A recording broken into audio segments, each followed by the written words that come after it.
1 million German households have solar power running through a wall outlet right now, the same kind of outlet your lamp is plugged into. Try that in most American cities, and a utility inspector could legally make you stop.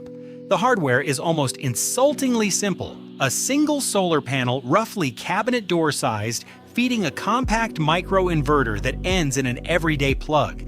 Hang it off a balcony railing, push the plug into the wall, and power starts flowing into your apartment within seconds. No electrician, no permit application, no rewiring. Germans gave this its own nickname, a balcony power plant, and by mid-2025, their federal network agency had logged north of 1 million units on the official registry, with another 200,000 plus added during the opening 6 months of that year alone. Plenty of owners skip registration entirely, so the true count is probably higher than what's on paper. One country, over 1 million plug-in systems. Your country, almost 0. None of that gap comes down to engineering. It comes down to a rule about which direction current is legally permitted to travel. Start with the basic logic of your home's wiring, because that's where this standoff begins. Electricity is supposed to flow one way only, out of the utility line, through the breaker box, into your sockets, ending wherever you've plugged something in.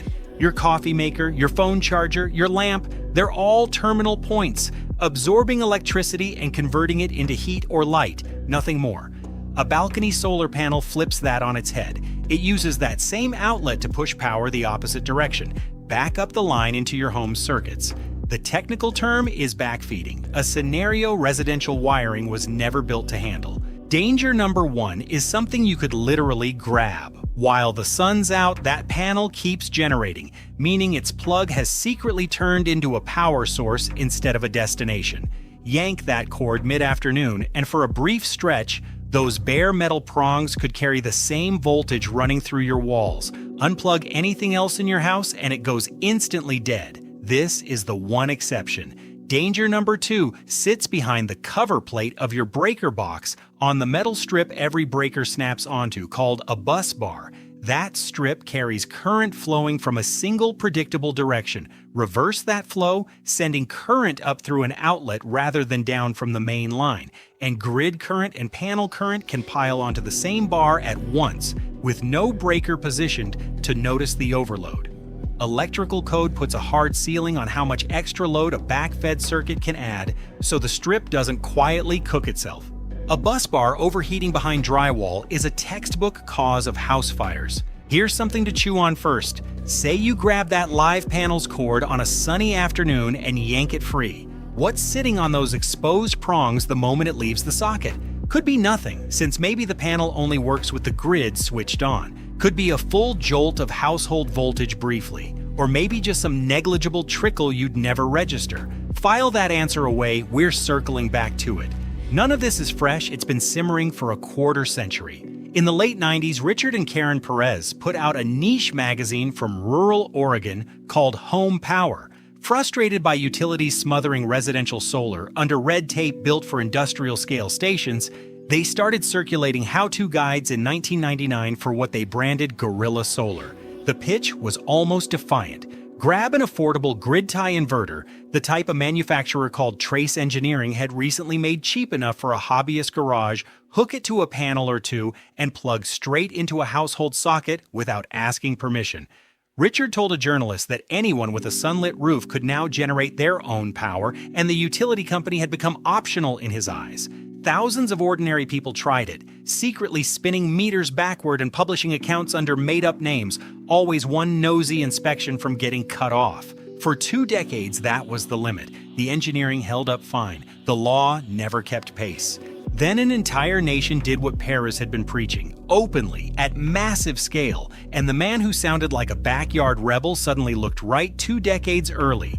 The risk never disappeared, it got solved with hardware instead of secrecy. What separates today's plug-in panel from a 1999 Gorilla rig is a micro-inverter feature called anti-islanding. Any micro-inverter holding Underwriter's Laboratory certification monitors grid status non-stop, and the moment that grid drops offline, it kills its own output within roughly 2 seconds. That safeguard answers the original nightmare: a back-fed line staying energized while a repair crew assumes it's safe to handle. Germany weighed that, set an 800-watt ceiling per unit, judged the risk acceptable, and allowed it. Now there's over 1 million live systems and no rash of apartment fires. Close to 40% of new units sold there include a small battery, banking midday sunshine for after dark. So why does the American system still mostly block this? Not some hidden agenda, simple math. Utilities profit from operating the wires and selling you electrons. Every watt you generate yourself on a balcony is a watt that never shows up on their invoice. Nobody drafted these restrictions out of malice. They were written by the side with the most to lose once you stop depending on them. Second question for you to sit with. Realistically, how much of a small apartment's power bill could one 800-watt balcony unit knock out? Almost nothing worth bothering with. Maybe just the constant background draw, the fridge, the router, standby lights, somewhere in the 10 to 25% range, or the whole bill, cooling included. Keep that guess too. Now for the honest math on price.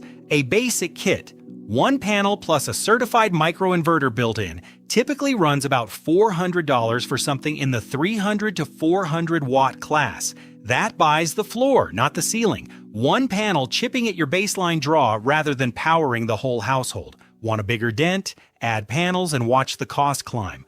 A lone 400-watt unit catching solid afternoon light can run a kitchen fridge alongside a wireless router with capacity left over, which covers what most buyers need.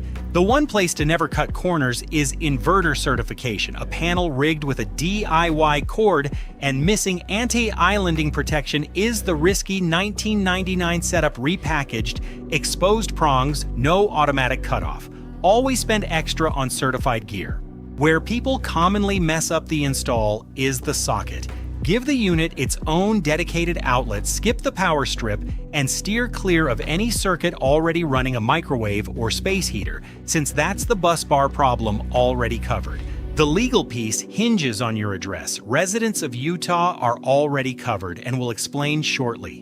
Nearly everywhere else, your power company requires a formal interconnection agreement before you can feed anything back into the grid, and skipping that step technically lands you in the same legal gray zone as the old Gorilla Solar crowd, just with far safer equipment. Always confirm your local utility's stance before mounting anything. So who actually benefits? Renters or anyone in an apartment with a balcony but no rooftop access may find this is the only realistic shot they'll get at producing their own electricity, and for them it's a smart move.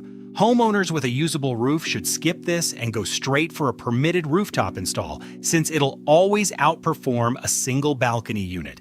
And if you're picturing this erasing your bill or powering your air conditioner, drop that idea, because it can't, and anybody claiming otherwise is misleading you.